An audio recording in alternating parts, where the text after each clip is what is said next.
Madam, নতুন ছবি সম্পর্কে আপনার একটু শুনতে চাই কিসমত। খুব ভালো এক্সপিরিয়েন্স ছিল আমার।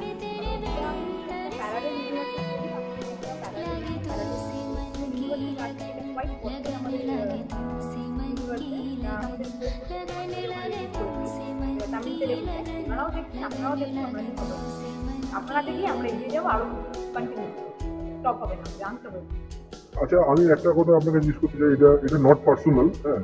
এটা কুমার শুভ সিঙ্গার ছিল, এখন অ্যাক্টর হয়েছে। ওটা ওটা বলছে আপনার প্রেরণা, এটা কি কতটা সত্যি? হ্যাঁ, অবশ্যই আমাদের সাথে যৌতিকতা সম্পর্ক ওর আমার সাথে অবশ্যই